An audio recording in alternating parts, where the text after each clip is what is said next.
Hey there, welcome back to the channel. This is Power Golf, Power Fitness. My name is Bill Ebersol. I am a golf instructor, Titleist TPI certified, level 3 golf and power, which is the highest that you can get with Titleist. They're the premier golf science facility in the world. I'm also certified to use the Smart to Move 3D force plates. So I'm, I have a certification on how ground forces produce in the golf swing. And speaking of that, that's what I kind of use in these videos. Like I mentioned before, I'm also, I don't think I mentioned before, I also compete in the World Long Drive Tour. I compete in what's called the senior division, which is 45 and over, even though I'm 58. So I'm like the oldest guy, still out there competing. I'm in the top 15 in that. And I also compete in the amateur division, which just allows me to hit more than once over the weekend, like when we have these tournaments. I'm in the top 20 in that, and I'm definitely the oldest person in the amateur division. I kind of know what I'm doing when it comes to producing power in the golf swing. The people I have on my channel are a lot better at that than I am. And so that's part of the reason why I'm doing this is so I can learn how to be faster. And in turn, hopefully that helps you learn how to be faster. We're going to be using what's called the Smart to Move 3D force plates. And we're going to be doing what's called a kinetic sequence.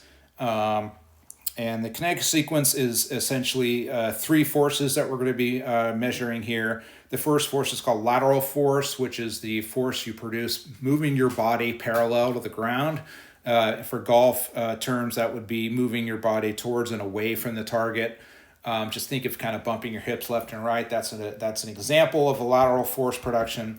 We have vertical torque, which is a measurement of your rotation, how you're rotating your body. Essentially, throwing that club behind you and throwing that club back in front of you. Again, you need to rotate your body. And long drivers are really good at that aspect of the golf swing. And we'll touch on that a little bit later in this video, especially this guy we're going to talk about. The third in the sequence is vertical force production. And that's essentially... just think of jumping. That's, you're pushing your force into the ground and directly down into the ground, so to speak, and that is propelling your body away from the ground. So just think of it as jumping. So I like to think of the golf swing in this fashion. It's a bump, a rotate, and a jump. So the bump is lateral, the rotate is the vertical torque, and then the jump is the vertical force. If you do those three things in that order, you're on your way to making a pretty good golf swing. The guys and women I'll have on this channel, if they're on the long drive tour, they have that sequence pretty much down. Hopefully we'll touch on some people who maybe don't have that sequence down, and we can do a before and after to see how much their swing improves once we can get them doing that sequence correctly. I'll describe what you see on the screen here. So the kinetic sequence is kind of shown in these squiggly lines that you see in the bottom half of the screen. We have a black line, that is the lateral force production. That shows what the lateral forces he's doing are. And there's a number corresponding to that black line. It's in kind of halfway up the screen on the right-hand side. It's under the letters FY. And you'll see a negative and a positive number happening there. The negative number just means he's pushing his body away from the target, and the positive number means he's pushing his body towards the target. So that's the black line. The yellowish line is the vertical torque number. That's the rotation measurement. That's under the letters TZ over there on the right-hand side. And then the vertical force measurement is it's on the right-hand side. That's the reddish-orange squiggly line that you see, and that's FZ. And then there's a number underneath. That's the lateral. I'm sorry, not the lateral, but the vertical force line. You'll notice that those letters don't really match up to what we're talking about. Those letters are science terms. We're not going to really get into why the lateral force is FY and that kind of thing. We don't really need to do that. I don't want to try to bury you with a bunch of technical crap to try to make myself sound smart. I'm trying to make this easier to understand, not harder. I think too many golf instructors try to dazzle you with how smart they sound by throwing a bunch of technical stuff at you unnecessarily. Some of that stuff may bleed into what I'm talking about. And if you think I'm doing that too much, just throw that in the comments. Say, hey, what does this mean? What are you talking about here? And I'll do my best to respond. I'm going to try to make it so you don't have to make those comments. On the upper right-hand quadrant of the screen, you see a digital representation of the force plates with some arrows and some numbers. So the arrows are blue, which is what's happening under his lead leg, which is his left leg. The yellow arrow does two things. It's also a representation of his torque. So when that arrow gets longer, he's rotating more or with more force. When that arrow also kind of swings back and forth between the feet there, and when it's closer to one foot or the other, that shows the center of pressure between the feet. And then you'll see a red arrow. That's what's happening under his trail leg or under his right leg. You'll notice the numbers there, say 55 and 45, and all that means is he's producing slightly more force under his trail leg rather than under his lead leg. And you can see how the arrows, that trail arrow, the red arrow is slightly longer than the blue arrow, and how that yellow arrow is slightly biased towards the red arrow there. Those arrows, you'll see that they're pointed in different kind of directions. They're kind of angled towards his head, and what that means is his feet are actually doing the opposite of that. So if that arrow is pointed in one direction, the foot is pushing in the opposite direction. In this case, it's just slightly pushing. So that's why the arrow is just slightly banked in towards his head. So what he's doing here is he's in his setup with the stance, he's kind of pushing his feet out away from his body, away from his center line. Imagine there's a towel underneath his feet, and he's just kind of stretching that towel out. And that's a great way to start your swing. It's a great little tip to do that helps you not sway too much in your backswing and your forward swing. It's just a good starting point for you. So that's why you see why those arrows are kind of pointed in the direction they are. In the upper left-hand quadrant of the screen is the golfer himself that we're analyzing today. And his name is Tanner Pipes. And Tanner is the World Long Drive Amateur Champion for 2025. So we got a world champion here, which is very happy. He agreed to get on these force plates. I actually took these measurements at the World Long Drive Championship on the day he won the championship. So very good of him to do this for me. And Tanner has got some cool stuff that he does in his swing that is unique, and it will explain why he won the world title. He beat me and about 30 or 40 other people that week. He routinely hit balls over 400 yards. I think his winning drive was like 396 yards or something like that. Just for comparison's sake, my best drive at that tournament was 369. So he was 30 to 40 yards longer than me. So, you can see why I want to see what he's doing. I don't know if I can do what he does, but I'd like to see why he does what he does and how he does what he does. So hopefully this will help us understand that. So I'm just go ahead and hit play real quick so you can just see his swing.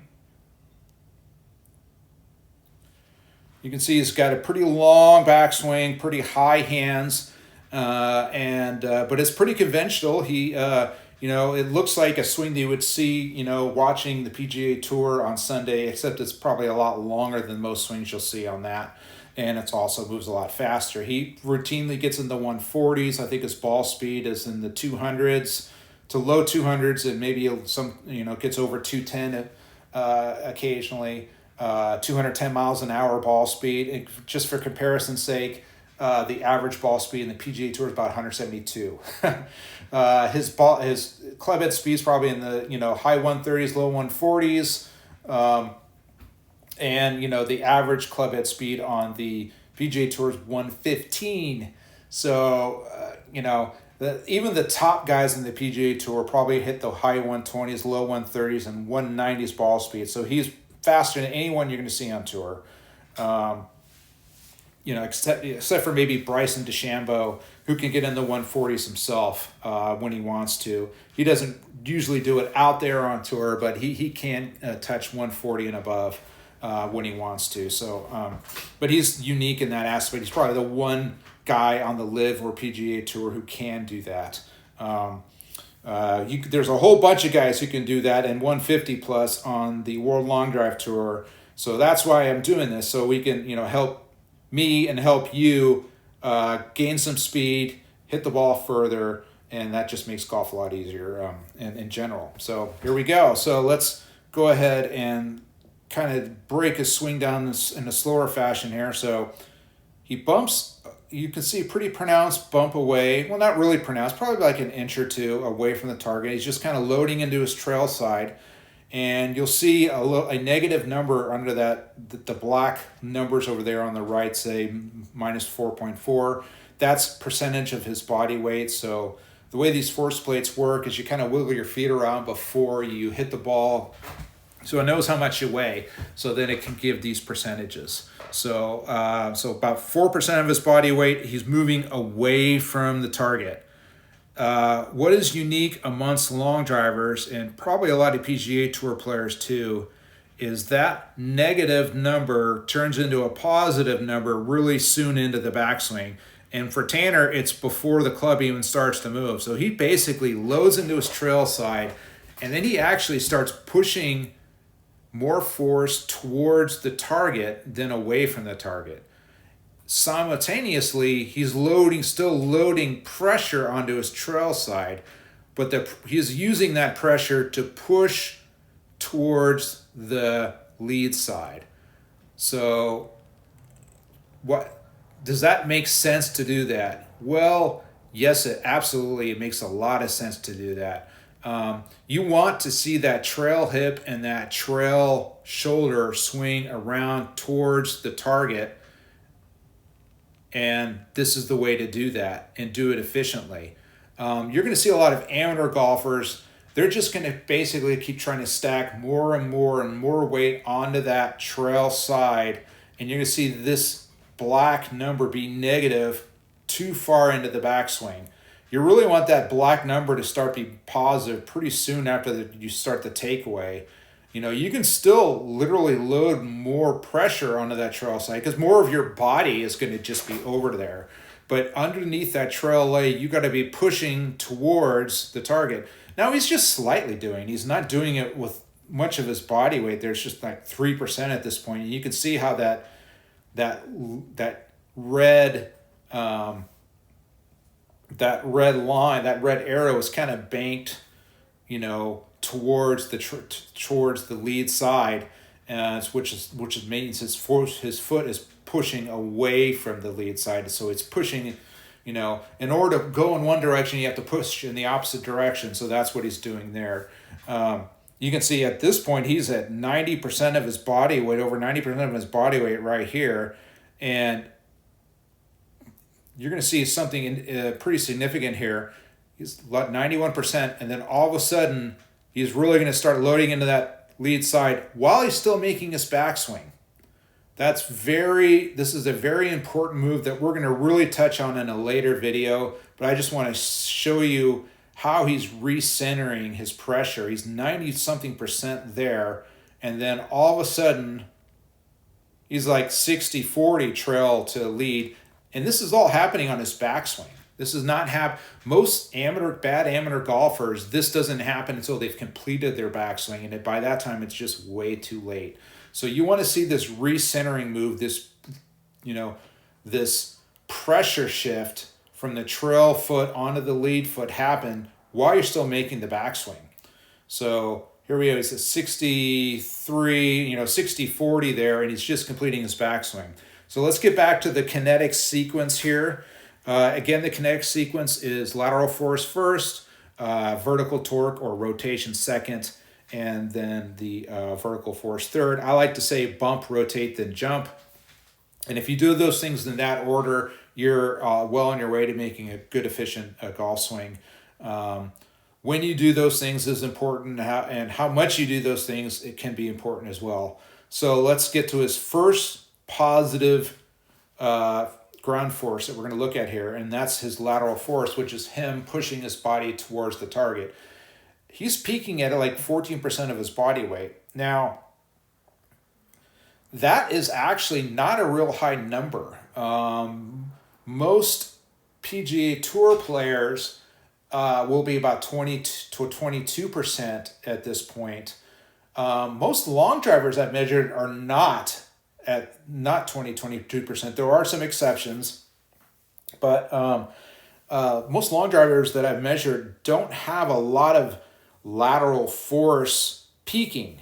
What they do is they start that lateral force, like I said, very early in that backswing towards the target, and they're basically pushing towards the target pretty much their whole backswing until it peaks. And for Tanner, it peaks at 14%. And he's since he's already kind of recentered his pressure, he doesn't need a whole lot of lateral force to push that pressure towards the lead leg. He's already kind of gradually done that. So he's peaking at 14% lateral force. So you can see the top of his backswing. He's got a pretty long backswing here, probably about 100 degrees, 110 degrees shoulder turn. Not a big hip turn. Probably looks about like 35 degrees, which means he's got what they call a big X factor, which is the difference between your torso and your hip or your shoulders. There's actually kind of three things to think about. You have your hip turn, and then you have like your chest turn, like your rib cage, and then you have your shoulders. Your shoulders can move a lot independently of your rib cage, so that adds a little bit of extra torque, extra rotation there. So his hands are really high, and we'll touch on that, what that means in a second. He's got a little bit of arm bend there, but no big deal. Nothing to really worry about there. So his peak lateral force, and this is the first thing that needs to peak, and he's peaking it right about there, 14%. And now let's get to his next force we're going to measure, and this is his superpower. His next force for torque is 245 newtons of mass. Smart to Move has a number that they say, okay, if you can hit this number and above, you're pretty good at rotation, at vertical torque. The number they have is about 84. Tanner hits 245. So Tanner almost triples that number. So, I would say probably PGA Tour player, the average is probably around the 84, and then they probably get up into the 100, into the low 100s when you get to the faster players. 245 this is the highest number I've ever seen, I've ever measured. I haven't measured everybody, and there's might be people out there who hit a higher torque number than he does, but this is a crazy high number. This is his superpower. This is why he hits the ball so far. He is really good at torquing his body, rotating towards the ball. If you look in the upper right-hand quadrant here, I'm gonna kind of swing these feet around here. So what you're looking at is these arrows. So if you look at the red arrow, how it's kind of pointed, in one direction, his foot is actually moving in the opposite direction of that. So basically, with his trail foot, he's almost like how a bull will kind of paw the ground and push dirt behind him. That's what he's doing with his trail foot. His lead foot, he's actually pushing towards the ball.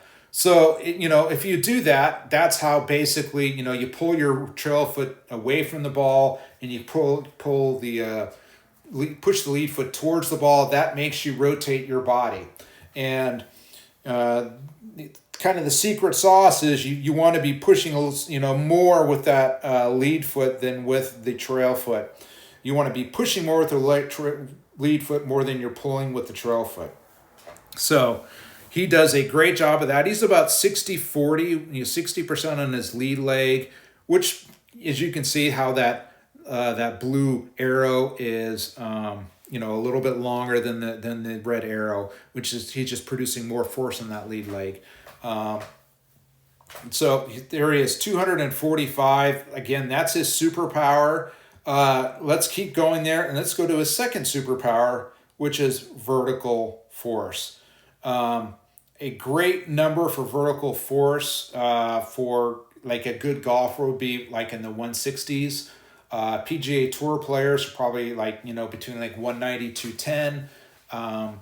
Tanner's at 240% of his body weight. So if he weighs, 200 pounds, we're talking well over 400 pounds of force he's putting in the grounds here. I don't think he weighs that much. I think he probably weighs, I have no idea what he weighs. I think he's about 5'10", something like that. Just an average sized guy, not hugely muscular. Obviously in great shape and a great athlete. It can move fast. But he's not like this, you see a lot of guys in the World Long Drive who are just giants, well over 200 pounds, well over 250 pounds, and well over 6 feet tall. Tanner's not one of those guys. He's kind of an average sized person, but obviously can move quickly, probably very strong for his size, and can move very fast.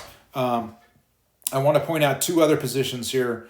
When he hits his peak vertical torque number, his hands are still well above his head in that club. He looks like he's at the top of his backswing, even though he's probably, a third of the way or a quarter of the way into his downswing because the swing is so long.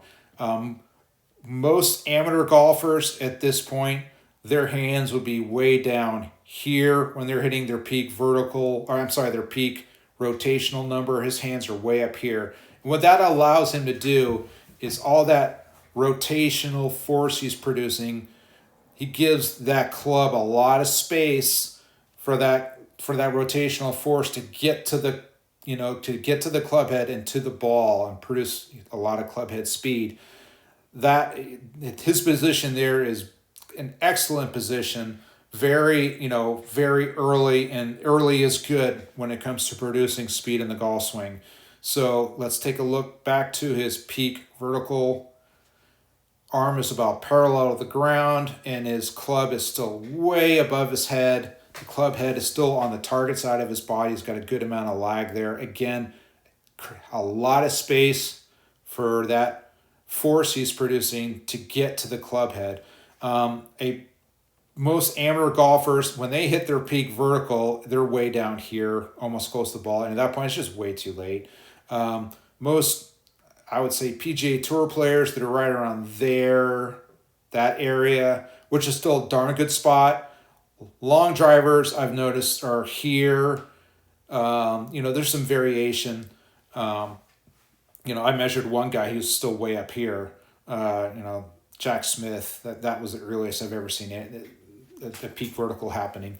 But yeah, here's Tanner is in a great spot. That club's got plenty of space. I don't like to say plenty of time because we don't want to take plenty of time. We want it to move fast. So we want to take a very little time, but we do want space to build the speed, and he's got a lot of space for that to happen. So let's go down into impact here. He's got a great amount of club head lag, which is basically the angle between his lead forearm and the shaft. And let's get to impact here. That shaft is perpendicular to the ground. You can see the contact he's making. It looks like the club is just above the equator and center punching it. That's perfect. Just a little tip. The best place to hit the ball on a driver is you want to definitely hit the center of the club, but you actually want to have it be just above the center of the club face. And what that does is that ball manages to launch the ball higher in the air, which gives you more carry, but also reduces the spin at the same time. So you're maxing your carry, and then when the ball finally hits the ground, there's less backspin. so it's going to roll out further. So it's kind of like a double positive when it comes to creating distance. And that we'll touch on that and how to get to that point in later videos. I also want to point out how, if you're looking on the upper right quadrant, you're seeing 92% of his pressure is on his trail foot, and about 8% of his pressure is on his lead foot. What's happening there is he's put so much force into the ground, he's essentially leaving the ground, especially with his lead foot. You can see how those arrows have almost disappeared. He's only at 16% of his body weight here. And what that means is those force plates, he's leaving those force plates. He's creating air, he's creating some space between his feet and the force plates there. And you can see this here, if you look at his lead leg, how it's going to kind of swing out off the force plate and land to the left of it there. Again, this is a very common thing you see amongst long drivers, is that lead foot will swing out and land left of where it started. Definitely something to think about trying, but I will say this, do this with the caveat, is don't neglect your back leg while you're trying to get that get that lead leg to land, away from the ball, like it's swinging away from the ball. For a right-hander, it's going to the left. For the left-hander, it's going to the right. You still want to be launching off the trail leg as well with vertical force. A lot of people, when they try to get that left leg swinging out, creating kind of that rainbow motion, all they do is just kind of lean on their right side and just pick up that left leg and move it over. You need to launch it. You need to put the force into the ground with both the feet, just a little bit more on the lead leg, and have it swing out there and land to the left. It's actually a fun drill to try that's going to help with your sequencing, is to try to hit the ball and have your feet be in the air when you're making contact with the ball. Surprisingly enough, you're probably going to do a good job of hitting the ball, because it's going to actually improve your sequencing. I mean, the best golfer in the world right now, Scottie Scheffler, when he's making contact with the driver, both of his feet are in the air. Like, you would see 0-0 on a force plate when he's actually making contact with the ball. I mean, maybe his trail toe might be dragging on the ground slightly, but both of his feet are in the air. So if it works from him, it could work for you as well. So, you gotta try to do what the good players are doing, not what the bad players are doing. So Tanner here is a very good player. Take his swing all the way to the end. Makes perfect contact, swings off to the left. Perfect balance finish, wrap around. You can see his back, his full back. That club is pointed at the target. Very free-flowing, but very fast golf swing. So there he is. That's your amateur world champion for the year 2025. He's probably going to be very competitive again next year if he stays an amateur. But if he decides to turn professional, he'll definitely be very competitive in that as well. Again, this is Power Golf, Power Fitness. My name's Bill Ebersol, and thanks for watching. And we'll hopefully check out some of my other videos, and we'll get some more things posted soon. Thanks. Bye.